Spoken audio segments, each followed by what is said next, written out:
तो Newton cycle law में क्या कहता है हमारे पास, जो किसी भी बॉडी के ऊपर जब आप फोर्स अप्लाई करते हैं, किसी भी बॉडी के ऊपर जब आप क्या करते हैं फोर्स अप्लाई करेंगे, we apply the force to a change in the momentum, तो वो उसके डायरेक्टली प्रोपोर्शनल होता है।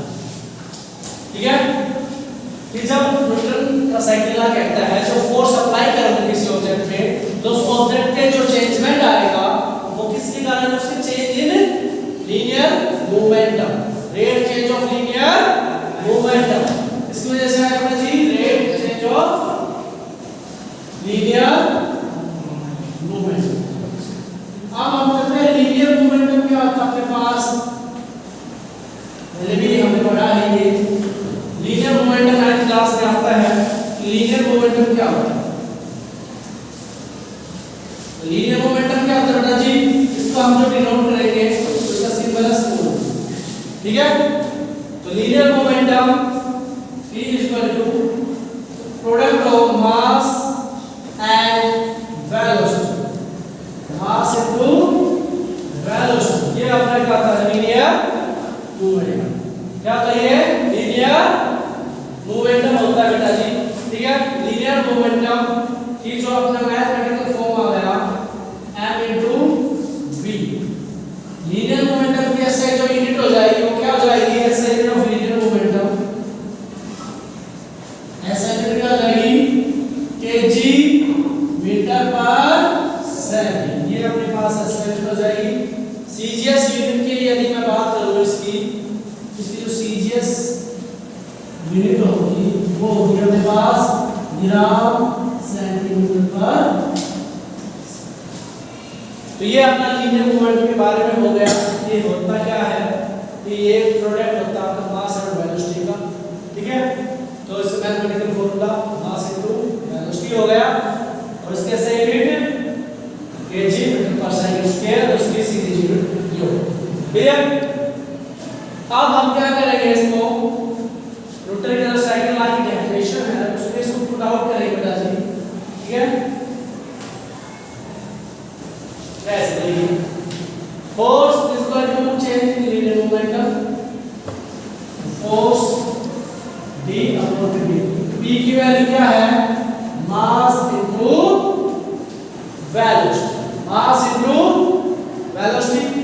अगर मैं इसका डिफरेंशिएट कर दूं अब इसका तो क्या आ जाएगा जी, dm upon dt।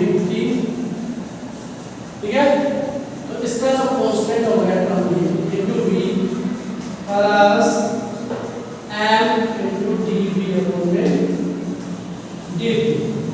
Clear, mass किसी भी बॉडी का क्या होता है बेटा जी, कांस्टेंट। क्या होता है, कांस्टेंट। जब कांस्टेंट क्वांटिटी का डेरिवेटिव करेंगे, हमसे आपको मैथमेटिक्स में भी काम आएगा कि किसी भी क्वांटिटी का डेरिवेटिव, कांस्टेंट क्वांटिटी का डेरिवेटिव करोगे तो वो हमेशा इक्वल टू आएगा 0। इसके इक्वल आएगा 0 के इक्वल आएगा ये। क्लियर, ये टर्म अपने पास हो गई 0। क्या भाई समझ में आया, तो इसको रब कर दो ऐसे, फिनिश दिस।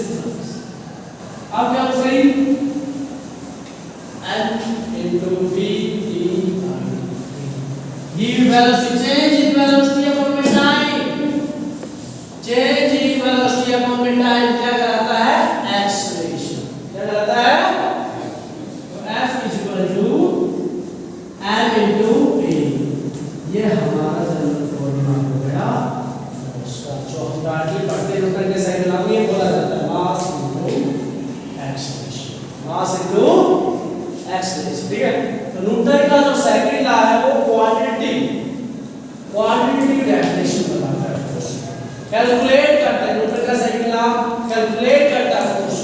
ठीक है, न्यूटन ने अपने साइकिल लॉ में फोर्स को कैसे कैलकुलेट किया जाता है वो बताया, उसको कैलकुलेट करने का मैथमेटिकल फॉर्मूला दिया। ठीक है, और इसको इसलिए बोलता है क्वांटिटी लॉ, जिसको हम मेजर कर सकते हैं, जिसके फॉर्मूले से हम उसको मेजरमेंट कर पाते हैं, इसलिए इसका ये नाम दिया गया है कि क्वांटिटी है। ठीक है, न्यूटन के सेकंड लॉ से, न्यूटन के सेकंड लॉ से ही हम न्यूटन का फर्स्ट लॉ, न्यूटन का थर्ड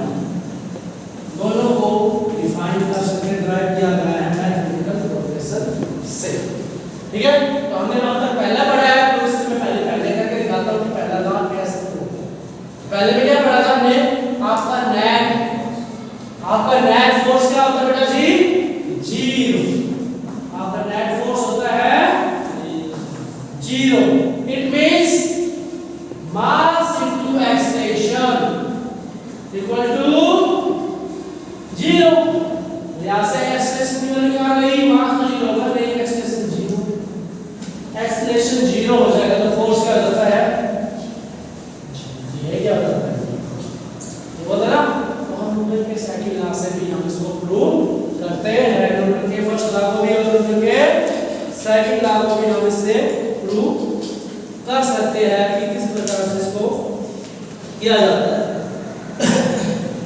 तो इसके अंदर ये आ गया, इससे हमें न्यूटन के इस फॉर्मूले से क्या फोर्स की आप डायमेंशन फॉर्मूला निकाल सकते हो। Find out dimension formula of Newton second law. Dimension formula कैसे निकालोगे, उसके फॉर्मूले से हमें पता रखा है कि फॉर्मूले की हेल्प से डायमेंशन फॉर्मूला आप निकाल सकते हो। तो आपको पता है कि फोर्स का फॉर्मूला क्या है, force into mass into mass को g एक्सप्रेशन को मीटर पर सेकंड। इसका जो डायमेंशन फॉर्मूला हो गया वो क्या हो गया, बताइए, L1 v माइनस ये अपना हो गया न्यूटन का जो फोर्स है उसका डायमेंशन। ये क्या हो गया, डायमेंशन फॉर्मूला हो गया अपने पास कि इसका डायमेंशन फॉर्मूला क्या होगा, इसकी वैल्यू हमने पढ़ चुके हैं, याद हो गया, ठीक है। तो इसमें आज बस न्यूटन के सेकंड लॉ के बारे में इतना कर, ठीक है।